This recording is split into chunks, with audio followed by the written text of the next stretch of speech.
Hi, welcome back to Idaho Fabricator. You know, I've been just doing videos on fabricating, but today I got in my truck. This is my 93 Chevy pickup. I love this truck, but it wouldn't start. And these are really popular trucks, and I'm going to show you why it wouldn't start today. So stay tuned.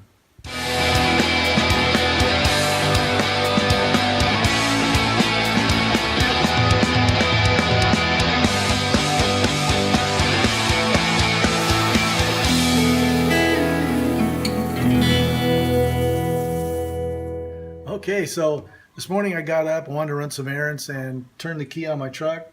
The motor spun okay, but it wouldn't start. Tried it a few times, wouldn't start. So I checked for spark. That's the first thing I always do. And I checked spark at the coil, and I checked spark at the plugs, and I had spark in both places. So that eliminated my ignition module, which is a pretty common failure point on these trucks.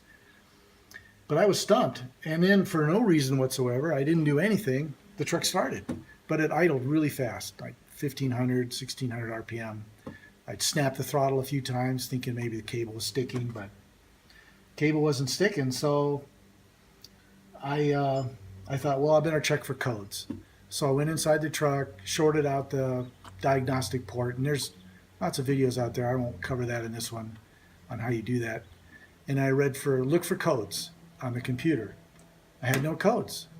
So with no codes on the computer, that told me that all my computer stuff, my O2 sensor, my throttle position sensor, my temperature sensor, my idle air control solenoid, all that stuff, that was working. So I had no problems there. And really, I was stumped. I had no idea. I just didn't know where to go. So I had to use my lifeline and phone a friend.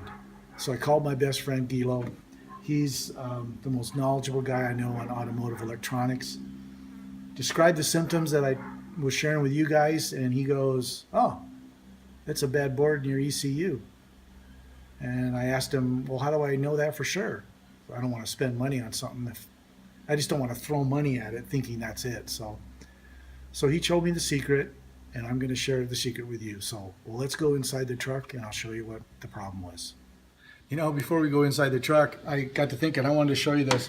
I know that a lot of people are going to think this is a little OCD, but anytime I do something or make a change on the vehicle, I label it with a P-Touch machine, and that way when I pop the hood and I'm trying to figure something out, I can go right to this these readouts really quickly. I can say, oh, I did the oil change at 237K, so because I just forget.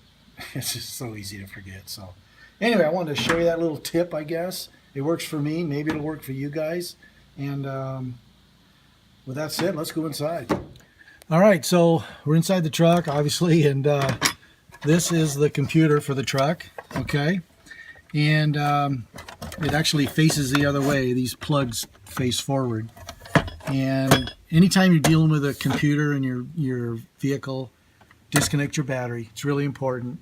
You don't want to take any chances. And so I disconnected the battery when I got this into this position here. And then Guido told me to leave it connected. Okay, so the wires are all still connected. Then I reconnected the battery, and then I started the truck up. And it's very important to get the truck up to operating temperature. That's because you want this computer to be in closed loop.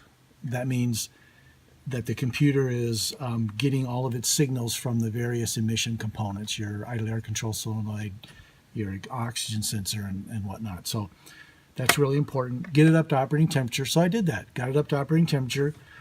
And then here's what he told me to do. He told me to take this thing, hold it in your hand, and he called it the slap test, I think. Anyway, while the engine's running, you got your computer, and you just go ahead, hold it with one hand, and just slap it. Give it a good whack, and maybe you have to bang it on the end or bang it on the other end or whatever it might be. And what happened was my engine was running fine, and after about, I don't know, 5 slaps or whatever, I found the slap on this side. I slapped it, and the engine stumbled and almost died. Okay? And so then, just to verify it, I They did it another time, and the engine stumbled and almost died. So that was a confirmation, according to Gilo, that there was a problem inside the board on this computer. And he told me that because of the climate that I live in here in Idaho, we get really cold winters and really hot summers, and that heat and cold cycle over the years causes issues with the solder joints and whatnot on the computer board. So anyway, I just called my auto parts store. This number right here on the top, it says service number. Okay, I don't know if you can see it there, but that is the number you need when you order a new, and it's not actually new, you buy these rebuilt. And so you'd actually turn this one in as a core, and you'd get another one, a rebuilt one, remanufactured one. Okay, they run about $100. I'm waiting for that to come in. It's supposed to be in next week. So, and one other thing, when you change this out, what he told me was, there's this cover plate right here, and there's an EEPROM. He called it an EEPROM, and I don't really know what that is, but he does. Anyway, take this cover plate off, okay, and then inside here, this blue PROM chip, you're going to remove this and put it in your new computer. Okay, so some of these computers, he told me, have 2 chips that you remove, and some are 1. Mine's a single one. Some might have 2. So if yours has 2, then both of those are going to have to come out and go into your new computer when you get it. So I wanted to share that with you. These are really easy to come out. They have these little like plastic bumpers that thread into one side, and so make sure you take these off so you can put them on your new computer. And the way it works is there's a couple holes inside in the glove box there, and these little rubber things fit into it, and then there's these little clips here, and they just slip into here and lock it in place underneath. So it's really easy to change. Don't get scared because it's a computer, because they're just computers. And anyway, that was the solution. I'm waiting for my new computer.